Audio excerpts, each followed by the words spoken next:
નમસ્કાર ખેડૂત મિત્રો, ખેડૂત સેવા ભાવતાલ યુટ્યુબ ચેનલમાં આપનું સ્વાગત છે। તારીખ 27/5/2024ના સવારના મહત્વના હવામાન સમાચાર। ચેનલમાં ન હોય તો ચેનલને સબસ્ક્રાઇબ કરવાનું ભૂલતા। વાવાઝોડાની વાત કરવામાં આવે તો 130 કિમી ઝડપે પવન ફૂંકાય તેવી શક્યતા વર્તાવી રહી છે। હવામાન વિભાગની મોટી આગાહી કરતા જણાવ્યું છે તો આ વિસ્તારોમાં ભારે અતિ ભારે વરસાદ પડે તેવી શક્યતાઓ પણ વ્યક્ત કરવામાં આવી રહી છે। તો હવામાન વિભાગે આગાહી કરતા કહ્યું છે તો વાવાઝોડા રેલમ રવિવારે કેટલાક આજે પશ્ચિમ બંગાળ અને બાંગ્લાદેશ દરિયાકાંઠે ત્રાટકી શકે છે। તો અધિકારીઓને વાવાઝોડા માટે તૈયારીઓ શરૂ કરી દીધી છે। તો કોલકાતા એરપોર્ટમાં પણ કામગીરી સ્થગિત કરવામાં આવી રહી છે। તો આ જાહેર કરાયું છે આ તોફાનને કારણે બંગાળ અને ઉત્તર ઓડિશામાં ભારે વરસાદ પડે તેવી શક્યતાઓ પણ વ્યક્ત કરવામાં આવી રહી છે અને 130 કિમીની ઝડપે પવન ફૂંકાય તેવી શક્યતા ત્રાટકી શકે છે। 130 કિમીની ઝડપે વાવાઝોડું ત્રાટકી શકે છે તેવું હવામાન વિભાગનું કહેવું છે। તો વાવાઝોડાને રેલમ રવિવારે કેટલાક પશ્ચિમ બંગાળ અને બાંગ્લાદેશ પર દરિયાકાંઠે ત્રાટકી શકે છે। તો હવામાન વિભાગે આગાહી કરતા જણાવી રહ્યા છે તો ભારે વરસાદને કારણે 130 કિમીની ઝડપે પવન ફૂંકાય તેવી શક્યતાઓ પણ વ્યક્ત કરવામાં આવી રહી છે।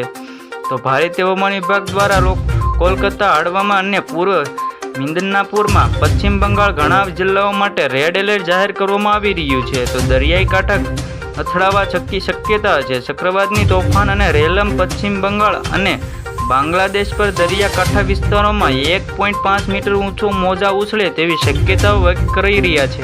હવામાન વિભાગની મોટી આગાહી કરતા જણાવ્યું છે તો ભારતીય હવામાન વિભાગે કોલકાતા અને હળવદમાં રેડ એલર્ટ જાહેર કરવામાં આવી રહ્યું છે। તો હવામાન વિભાગના જણાવ્યા મુજબ બંગાળની ખાડીમાં આવેલા આ વાવાઝોડાને કારણે આસપાસના રાજ્યોમાં હવામાનમાં ફેરફાર થશે તેવું હવામાન વિભાગનું કહેવું છે। તેની અસર મુખ્યત્વેમાં બિહાર અને ઓડિશામાં જોવા મળી શકે છે।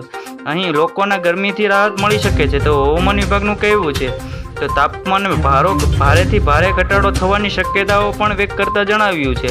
તો વાવાઝોડાને કારણે રાજ્યમાં અનેક રાજ્યોમાં હવામાનમાં ફેરફાર થશે તેવું હવામાન વિભાગનું કહેવું છે।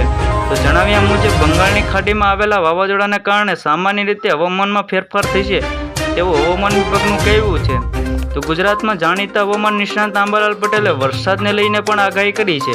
તો આંબાલાલ પટેલે આગાહી કરતા જણાવ્યું છે કે 26 મેથી 4 જૂન વચ્ચે ગાજવીજ સાથે આંધી વંટોળ સાથે સંભાવના છે। તો રોહિણી નક્ષત્રમાં ગુજરાતમાં કેટલાક ભાગોમાં વરસાદની શક્યતા આગાહી કરી છે। તો 26 મે સુધી બંગાળના ઉપસાગરમાં ચક્રવાતના સર્જાઈ શકે છે। તો આ કારણે ચોમાસું પણ વહેલું આવે તેવી શક્યતા વર્તાવી રહ્યા છે। તો 25 થી 28 મે સુધી દરિયાઈ કાંઠે ભારે ચોમાસું બેસે તેવી શક્યતા છે અને દક્ષિણ ભારતમાં ચોમાસું આવવાની શક્યતા છે અને અરબ સાગરમાં ભેજને કારણે ચોમાસું. ખેડૂત મિત્રો ફરી મળીએ, જોતા રહો ખેડૂત સેવા ભાવતાલ યુટ્યુબ ચેનલ।